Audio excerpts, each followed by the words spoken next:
Hello everyone, তনয়ার পাকশালাতে সবাইকে স্বাগত জানাই। যারা ফার্স্ট টাইম চ্যানেলটা ভিজিট করছো তাদের কাছে অনুরোধ রইল চ্যানেলটা সাবস্ক্রাইব করো, পাশে থাকা বেল আইকনটি প্রেস করো যাতে নতুন নোটিফিকেশন তোমাদের সামনে চলে আসে। আজকে বাঙালির ভীষণ প্রিয় একটি মাছ নিয়ে হাজির হলাম তোমাদের সামনে।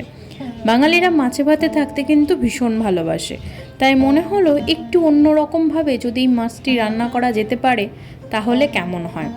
তাই জন্যই তোমাদের সঙ্গে এই রেসিপি। আজকের রেসিপি দুধ মোড়লা। চলো, দুধ মোড়লা বানানোর জন্য দেখো এখানে আমরা মোড়লা মাছ নিয়ে নিয়েছি, যেটাকে কেটে ফ্রেশ ধুয়ে রাখা রয়েছে। এবার কিছু গোটা জিরেকে আমরা শিলনোড়ায় বেটে নেব। তোমরা চাইলে কিন্তু মিক্সার জারেও বেটে নিতে পারো।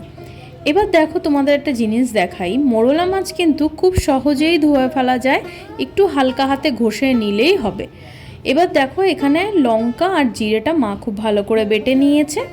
যেহেতু দুধ মোড়লা তাই জন্য এখানে আমাদের নারকেলের দুধের প্রয়োজনটা কিন্তু অনেকখানি। একটা বাটির মধ্যে নিয়ে নিলাম সম্পূর্ণ মোড়লা মাছ। তোমরা চাইলে কিন্তু মোড়লা মাছের মাথাগুলোকে আলাদা করে রেখো, পরে ভেজে নিয়ে গরম ভাতে খেতে পারো, দারুণ লাগে। দিলাম সেই সম্পূর্ণ জিরে বাটা আর কাঁচা লঙ্কা বাটাটা, দিয়েছিলাম নুন, হলুদ, সামান্য একটু চিনি আর অনেকখানি কিন্তু নারকেলের দুধ। যেহেতু দুধ মোড়লা তাই জন্য কিন্তু দুধের কোয়ান্টিটি, এখানে কিন্তু দুধ বলতে আমরা নর্মাল দুধ ব্যবহার করিনি, শুধুমাত্র নারকেলের দুধ কিন্তু আমরা ব্যবহার করেছি। এখানে কিন্তু আমরা জলেরও কিন্তু কোনো রকম ইউজ করিনি। দেখো এটাকে খুব ভালো করে এইভাবে মেখে ম্যারিনেট করে 1-1.5 ঘন্টা রাখলেই যথেষ্ট। ততক্ষণে দেখো কড়াইতে দিয়ে নিলাম পরিমাণ মতন সর্ষের তেল। রান্নাটা অবশ্যই আমরা সর্ষের তেলে করব। কালো জিরেটা ফোড়ন দিয়ে নিয়েছিলাম। যখন চড়বড় করে উঠলো, সেই দুধের মধ্যে ভিজিয়ে রাখা, নারকেলের দুধে ভিজিয়ে রাখা মোড়লা মাছটা সম্পূর্ণটা দিয়ে দেবো। এই সময় গ্যাসের ফ্লেমটাকে মিডিয়াম টু লোতে রেখেই কিন্তু করার চেষ্টা করো।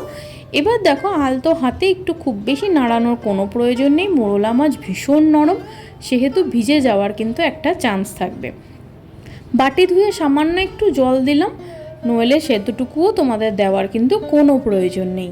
হাত দিয়ে কাকিয়ে দিতে পারলেও যথেষ্ট। দিয়েছিলাম ওপর থেকে কিছু চিড়ে নেওয়া কাঁচা লঙ্কা দিয়ে ঢাকা চাপা দিয়ে 10 মিনিট মতন অপেক্ষা করলাম। আমাদের মোড়লা মাছ কিন্তু একদম রেডি।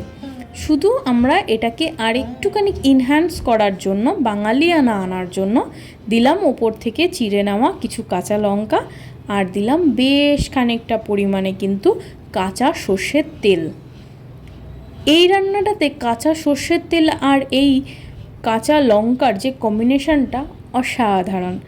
গরম ভাতে মোড়লা মাছ খেতে কার না ভালো লাগে, আর যদি এইভাবে দুধ মোড়লা করা যেতে পারে তার স্বাদ হয়ে যাবে দ্বিগুণ। তোমরা অবশ্যই বানাও আর কমেন্ট সেকশানে জানাও যে তোমাদের কেমন লাগলো। আত্মীয় স্বজন, বন্ধু বান্ধব সকলের সঙ্গে শেয়ার করো আর কমেন্ট করে জানাও যে দুধ মোড়লা তোমাদের কেমন লাগলো। ভিডিওটা ভালো লাগলো? ধন্যবাদ। দেখা হচ্ছে আরও একটা রেসিপির সাথে।